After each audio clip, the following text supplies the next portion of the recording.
Hey everybody, this is Zachary Jeans. Let's keep walking through the Bible. So today is day 345, and we are working our way through Genesis. Now we are getting into the life of Jacob's, kind of towards the end of his life, and we're going to enter the story of Joseph. Today we're going to briefly touch on Esau's genealogy and the promise that God would make a great people through him, irregardless of the fact that the blessing did eventually land on Jacob as promised, right? He's a son of Jacob. He's ultimately a son of Isaac and Abraham. He's in that line, and so he's blessed as well. Won't spend a whole lot of time on the genealogy. We'll just note a couple things. But we will look at Joseph's dream and how he gets sold into slavery down into Egypt, and we'll move on. So, hey, thank you so much for your love. Thank you for your little likes and shares and comments. I appreciate you. That's how you grow this ministry, is if you keep sharing and caring that way. So why don't we stop? Why don't we pray? And then we're going to open up chapter 36, all right? Lord, I love you. God, thanks for your word. God, thank you for giving me this time to get into it. Yeah, some days you give an abundance, Lord, and I'm cognizant of that today. Lord, I love you. God, please bless those who we love that are off on adventures, and please bless their path, their feet with you. God, please bless us to walk in the ways in which you want us to walk, Lord. It's in your name we pray, Jesus. Amen. All right. Yeah. We all got to walk in the path which God gives us, and it's hard to know at times, what's our path and what's his path. And I mean, ultimately he'll bless us nonetheless, but trying to find out, God, is there something you want me to do, or a place you want me to go, some sort of work? And always got to talk to the Lord about it. I think some people take that into their own hands, and they just say, look, Lord, it's too hard for me to sort out what you're saying, so I'm just going to do right by you as best I can. And God honors that. There's a little bit more challenging road to ask the Lord for help, for discernment, for understanding. And as we'll see in Jacob's life at the end here, and now Joseph taking on this sort of mantle of this conversation about the salvation of peoples through Israel, through this Abrahamic covenant. That road twists and turns, man. It does not go the way in which we think it'll go. Right? Not a steady climb up the stairs. There's some descending into pits. So, yeah, if you're in some pits, it is not without God's hand that you are there, and yet he is not saying that he does evil against you. He's simply taking the evil that's done against you, and he's willing to allow you to go through that to achieve good in your life and glory for God. Give you a chance to give God glory. All right, so chapter 36. I'm going to largely forgo reading the whole chapter here. It's just a bunch of names. It is important to note that these sons of Esau who were born to him in the land of Canaan, dwelled in the hill country of Seir. That's Edom. Okay. And all these chiefs, all these peoples, okay, they, down the line, many hundreds of years later, along with the sons of Lot, okay, his descendants, both Edom and the sons of Lot, and then of course the Canaanites are already there, are going to be thorns in Israel's side for hundreds of years. Okay, so even though Esau doesn't come with his 400 men and obliterate or attack or try to obliterate Jacob and his family coming out of the east, Paddan Aram, down the line, there will be a back and forth that will go on for centuries. Some would even say, and there seems to be good evidence for this, but whatever. Some would even say that even King Herod is a descendant ultimately from this tribal line in Edom. I've read that. I'm not standing on that right now because I would want to go back and really do a harder study on that. But just to throw it out there, that the possibility of that being the case, and thinking about Herod's role in trying to take down ultimately a son of Israel, Jesus Christ, right? The promised Messiah. So, but if that's not true, regardless, the people that we're talking about that descended from Esau gave all kinds of trouble.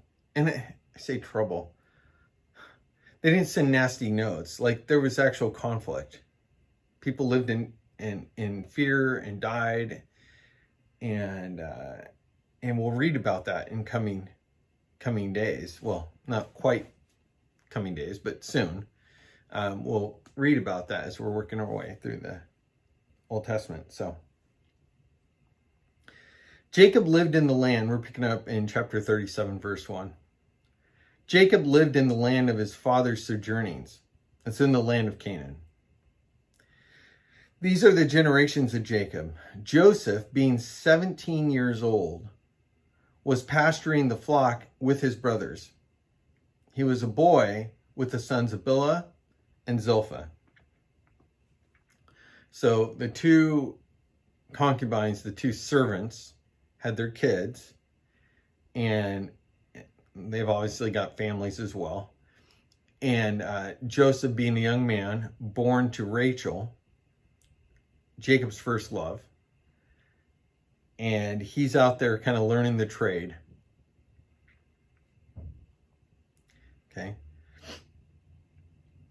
And Joseph brought a bad report of them to their father. Now Israel loved Joseph more than any other of his sons, because he was the son of his old age. And he made him a robe of many colors. But when his brothers saw that their father loved him more than all his brothers, they hated him and could not speak peacefully to him. They're jealous. Jacob sort of didn't do him any favors. He's one of the young kids in the family. And he, makes him a special robe. And people have written a lot about that. It could be denoting, it could have all kinds of different things, and we won't get into that. But the important point is he was wearing some clothes that were different and that were given by the patriarch of the family, who can designate like blessing and authority and all kinds of stuff, right? Joseph isn't the oldest kid in the family. And in that culture, the oldest, right? Typically, all the younger serve the oldest. That was the whole crazy thing about Jacob and Esau. The older shall serve the younger, was the prophecy. So, but generally speaking, the oldest and then tiered all the way down to the youngest, that was the pecking order, right? Once you got down around where Joseph was, there wasn't a whole lot of respect. I mean, you were at the bottom of the pile. Now, it also says that Joseph was the son of Jacob in his old age. Technically, that would be Benjamin. I don't know if in this spot that has something to say about Benjamin and his health. I don't know. Like, it strikes me that there's something going on there. It could just be that, and this is something that I kind of am thinking about, like, so the whole oldest son. So Joseph is the oldest son of his first love. So he takes prominence in that distinction, right? Not his oldest son, that would go to Leah, Reuben. But it's Joseph who's the oldest born between Benjamin and Joseph. All right, be that as it may. Joseph isn't appreciated by his other brothers. Now Joseph had a dream, and when he told it to his brothers, they hated him even more. He said to them, "Hear this dream that I have dreamed. Behold, we were binding sheaves in the field, and behold, my sheaf arose and stood upright, and behold, your sheaves gathered around it and bowed down to my sheaf." His brothers said to him, "Are you indeed to reign over us? Or are you indeed to rule, or are you indeed, wait a minute, are you indeed to reign over us? Or are you indeed to rule over us?" So they hated him even more for his dreams, for his words. So this is not the only dream. It's dreams, right? He's had multiple dreams. This is just one we get. And Joseph is a little bit half-cocked in that he doesn't know when to keep his mouth shut. He just opens it up like, "Oh, let me tell you about the dream I had. Let me get all up in your grill. I'm going to say whatever comes to my mind," almost, right? No filter. And he could have kept it to himself, and he could have spoken up at the right time. Just like, why did he go off and speak ill of his brothers and what they were doing with their business out in the fields and whatnot? I guess if Jacob had asked, then he'd be obligated, but Jacob didn't ask. Doesn't seem to be like a major incident like Shechem, remember? Like, it wasn't something arising to that level of, uh-oh, God tell dad. But Joseph just had a strict sense of right and wrong, and he didn't, and that's a good thing. And at the same time, he couldn't keep his mouth shut. In a way, maybe that's a good thing too. But there's wisdom, right? When to speak up and when not. You know, wise as a serpent, peaceful as a dove, the wisdom says. And Jesus said that. Okay. So, but Joseph just hauls off and tells him his dreams. "Hey, someday I'm the young guy here. You give me all this crap, but I'm telling you, I had this dream. You know, my stock rose up above yours and yours bowed down. You want to interpret that for me?" They do. Okay.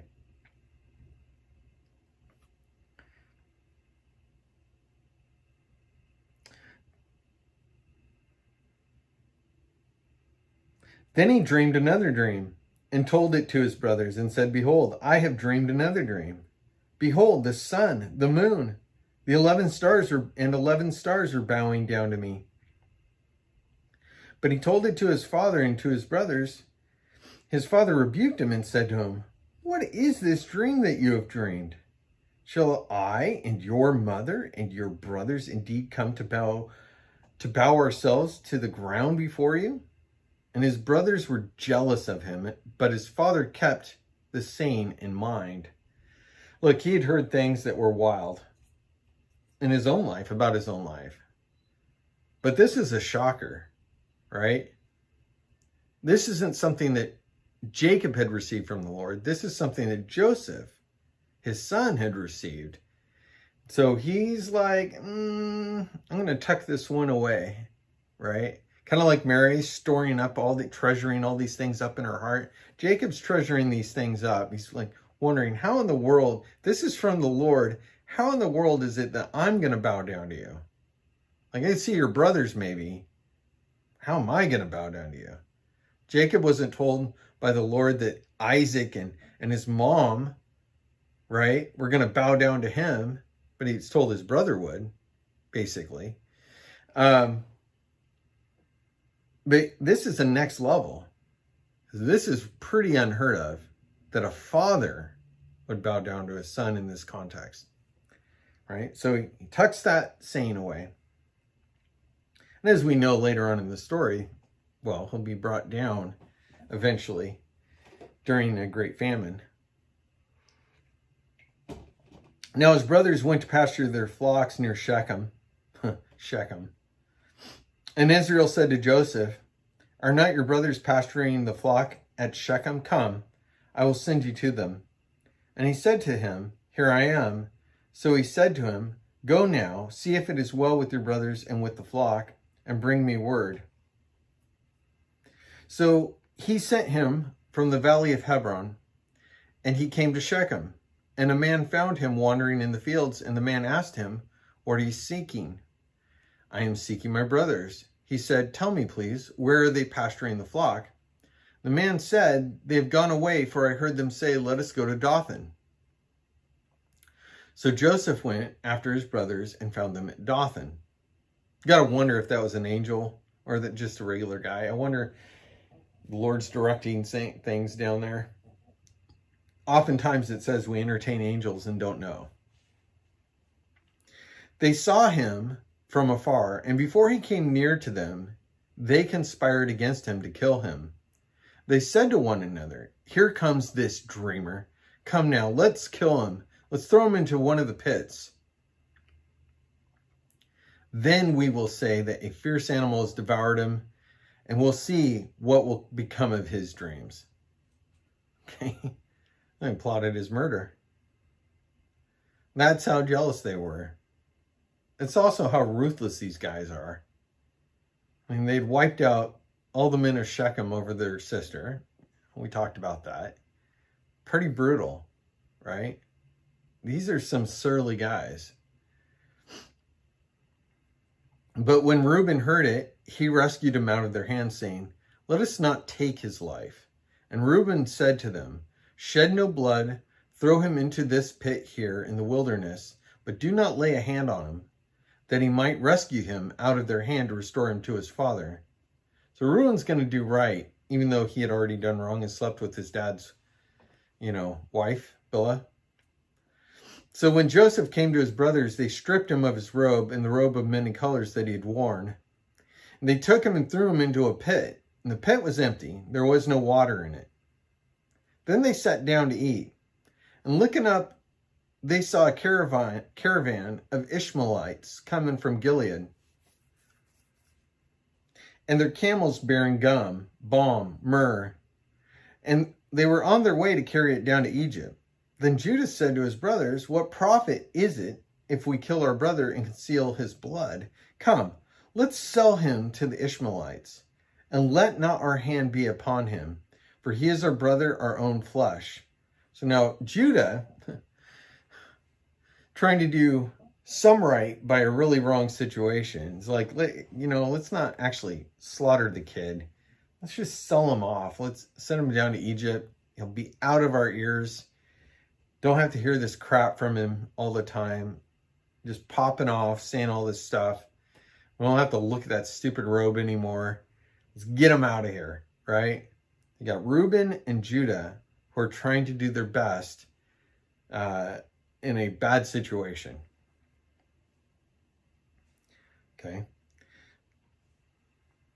So,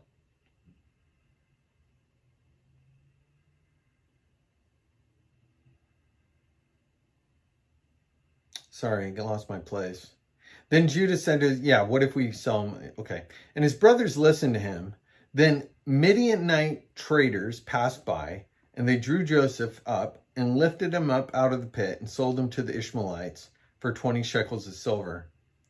They took Joseph to Egypt. Now, it was noted in one of the commentaries I'm reading that the price for a slave or a child was 20, but a grown man, a child was for 20 shekels and a grown man was 30. So, of course, the 30 pieces of silver for Jesus, to Judas. And here, Joseph is sold for 20, being 17 years old, still considered a boy. Although that's interesting because sometimes we get this impression that, boys were considered men at a younger age. Whatever, I think that Genesis states that he is considered a boy still. And the text suggests that. And then the sale price here of 20 shekels does as well. Okay. When Reuben returned to the pit and saw that Joseph was not in the pit, he tore his clothes and returned to his brothers and said, "The boy's gone, and where shall I go?" Then they took Joseph's robe and slaughtered a goat and dipped the robe in blood. And they sent the robe of many colors and brought it to their father and said, "This we have found. Please identify whether it is your son's robe or not." And he identified it and said, "It is my son's robe. A fierce animal has devoured him. Joseph has been torn to pieces." Then Jacob tore his garments and put sackcloth on his loins and mourned his son many days. All his sons and all his daughters rose up to comfort him, but he refused to be comforted and said, "No, I shall go down to Sheol to my son, mourning." Thus his father wept for him. Meanwhile, the Midianites had sold him in Egypt to Potiphar, an officer of Pharaoh, the captain of the guard. A couple notes here. Isn't it interesting, this whole dipping of clothing in blood, this whole sort of deception with the clothing and the robe? Doesn't it remind you of the thing that Rebecca and Jacob had done to his dad, Isaac? Remember when they'd slaughtered the goat and put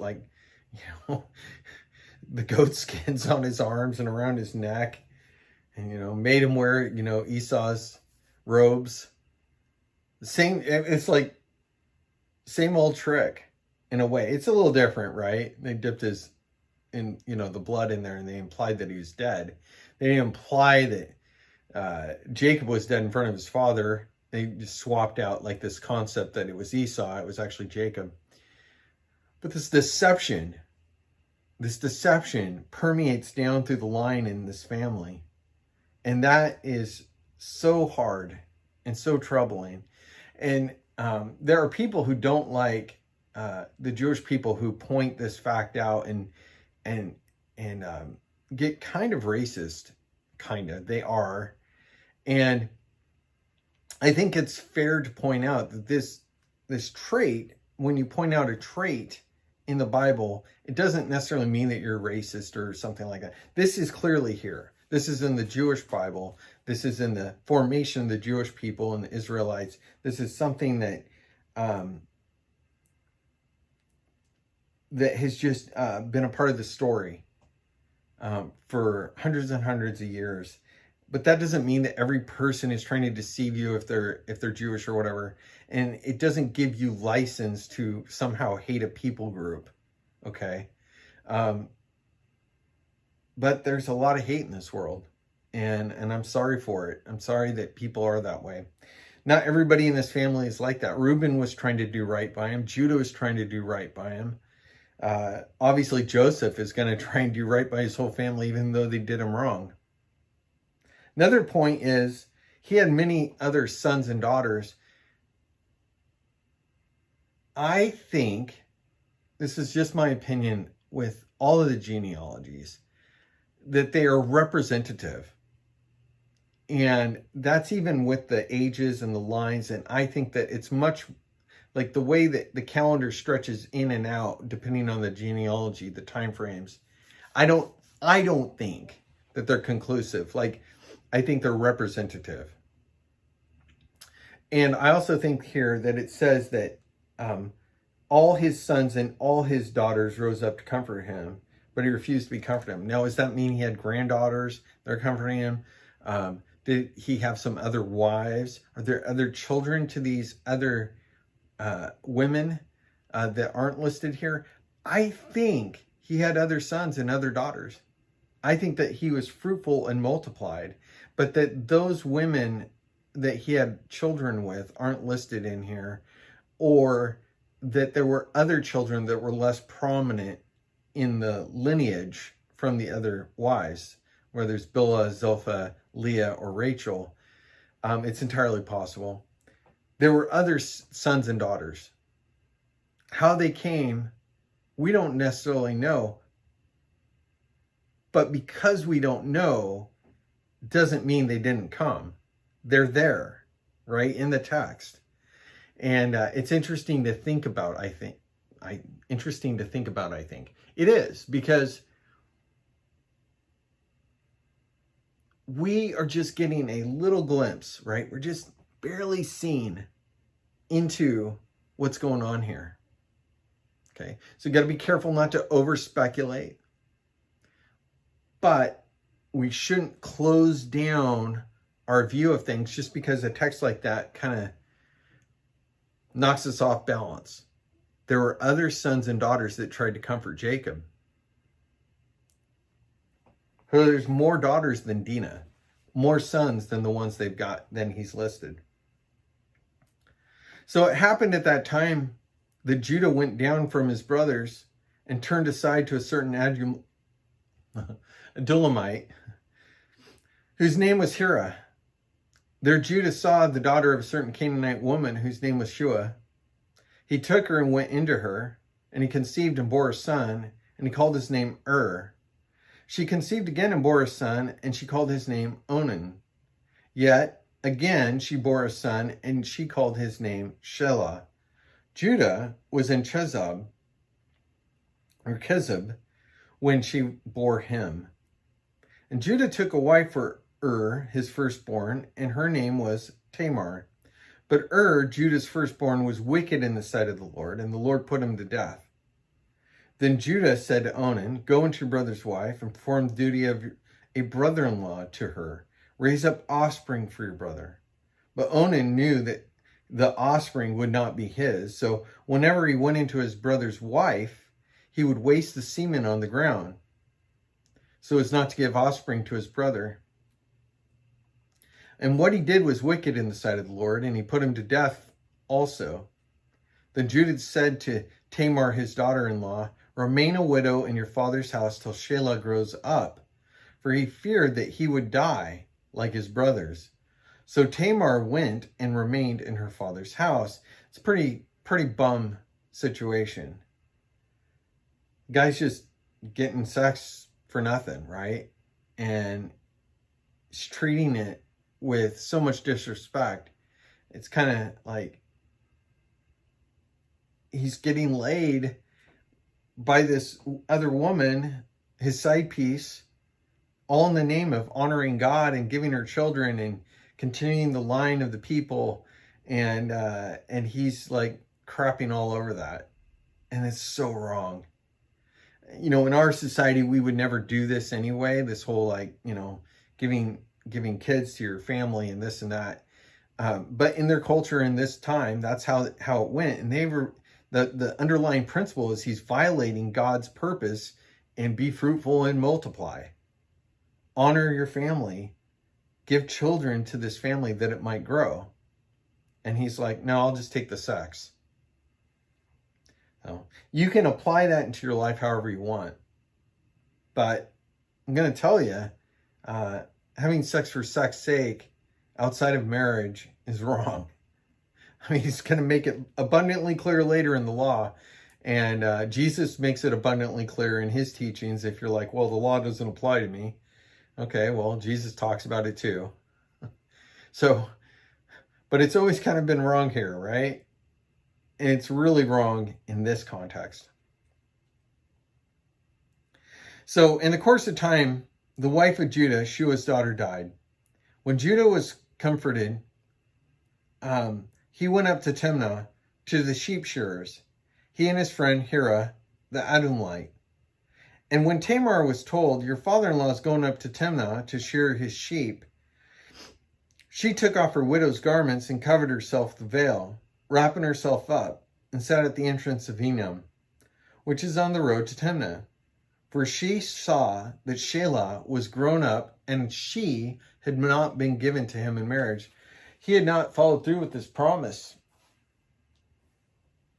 Not only had she been taken advantage of by her dead husband's brother, okay, But now the younger son, who is to be given to her so that she could have kids, that she could have a marriage now, and it's not happening. So Judah's not doing right by her.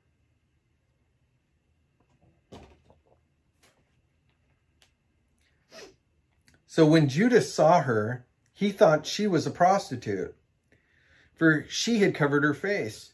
He turned to her at the roadside and said, "Come, let me come into you." For he did not know that she was his daughter-in-law. She said, "What will you give me that you may come into me?" He answered, "I will send you a young goat from the flock." And she said, "If you give me a pledge and you send it," he said, "what pledge shall I give you?" She replied, "Your signet and your cord and your staff that is in your hand." So he gave them to her and went into her, and she conceived by him. Then she arose and went away, taking off her veil, and she put on the garments of her widowhood. She just presents herself, and alluringly so. But Judah, being the cad that he is, now without his wife, thinks that he's free and clear to kind of go hook up with anything that he sees. And he's like, man, she looks good. Can't recognize her because she's got the veil on.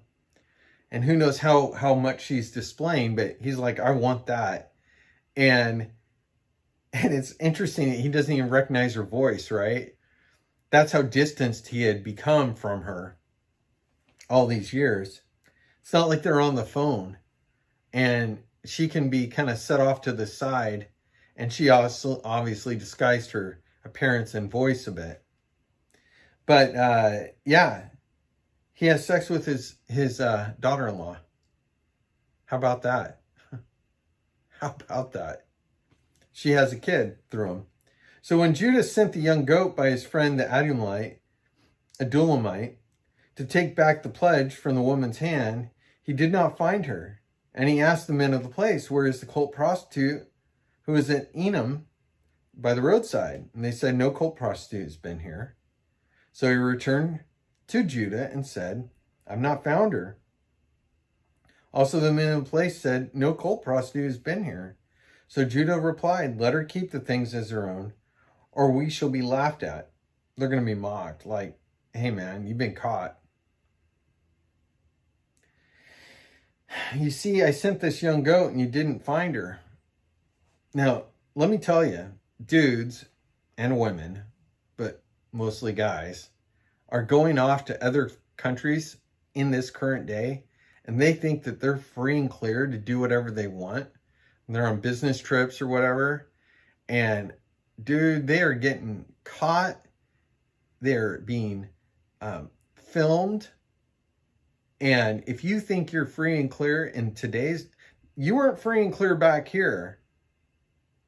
You are not free and clear today. Not only from a sinful, like you're breaking God's law, right? But if you think you're going to some brothel or some Airbnb and hooking up with some woman or some other worse situation, dude, you are being filmed. And that film is going to then be sent to you as a clip. And you are going to be blackmailed and be told that if you don't send money, that clip is going to be sent to basically your whole list, to everybody you know, or put out publicly.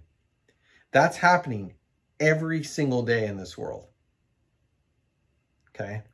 Now, the only way out of this is to confess your sin to those that are closest to you, and don't pay that ransom, and stop sinning.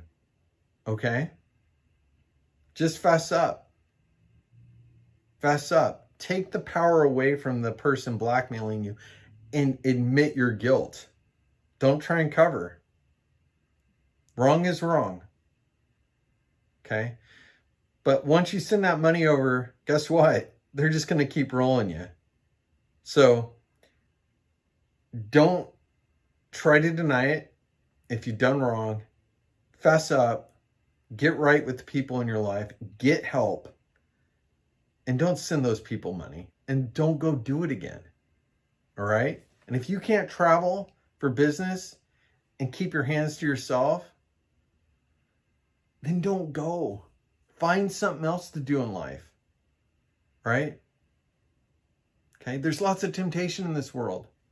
I've traveled internationally. I've had stuff thrown at me, and I get it. There's all kinds of opportunity, but you got to trust in the Lord. You got to honor him and honor those that are around you. Okay? Got to. And if you can't, got to come on home. Okay? I'm just pleading with you. But don't fall into the trap, the cycle of this blackmail, because they ain't going to stop just at a few $1,000s. It's going to be, okay, well, we got one more thing, and now we need you to just do something for us. Great. Right? So, I just heard on the Ryan Russillo podcast, Life Advice. They always do life advice. Granted, it's from a secular point of view, but I love it because they're dealing with real world situations. What do I do? And in our church, we don't deal with this stuff out in the public. And in one of the letters, one of the emails, the guy's asking, what do I do? What do I do? I screwed up. I did the wrong thing. I got caught. Now I don't know what to do. I dealt with this situation. So we're just going to finish up here with Judah and the outcome of this sin, right? So about 3 months later, Judah was told, Tamar, your daughter-in-law has been immoral. Moreover, she's pregnant by immorality. Judah said, bring her out, let her be burned. That's pretty horrific. As she was being brought out, she sent word to her father-in-law, by the man to whom these belong, I am pregnant. And she said, please identify who these are, the signet and the cord and the staff. Then Judah identified them and said, she is more righteous than I, since I did not give her to my son Shelah. And she did not know, and he did not know her again. He didn't have sex with her again. When the time of her labor came, there were twins in her womb. And when she was in labor, she put out a hand, and the midwife took and tied scarlet thread on his hand. This one came out first, but he drew back his hand. Behold, his brother came out, and she said, what a breach you have made for yourself. Therefore his name was called Perez. Afterward, his brother came out with scarlet thread on his hand, and his name was called Zerah. So Perez means breach. So, one, that's a harsh punishment, man. Bring her out to be burned. That is horrific. No matter how wrong some of these sins are in our world, my goodness, we have to, look, we need to show grace for people who do wrong. Got to give people a chance to turn around. Thank God for her sake, and for Judah's sake for that matter, that Tamar had the wherewithal to sort of like capture this information, to hold them accountable. There's no right and wrong on this situation. It's all screwed up. And in this world, there's all kinds of situations where it's not just like, oh, here's the good side and here's the bad side. It's like there's good and bads on both sides. And I think that's what you have in the story of Tamar and Judah. And we don't know what sins her husband had committed, right? But get the impression it's something not good. It's kind of like, Cain, cursed of the land. Something bad. So, anyway, hey, so good to get in this with you. Again, if you're struggling with pornography or giving into just deep and dark wrong things when you're abroad, traveling, first stop, repent, talk to your family and the people that are close to you, and you got to fess up. And whatever judgments they have on you, you deserve it, right? You deserve it. But do not give in to the blackmail that's coming into your life, because that's only going to create more horrible stuff down the road. Yeah, just, you got to stop. You got to stop. All right. Hey, God bless you. Keep walking. Talk to you soon. Bye-bye.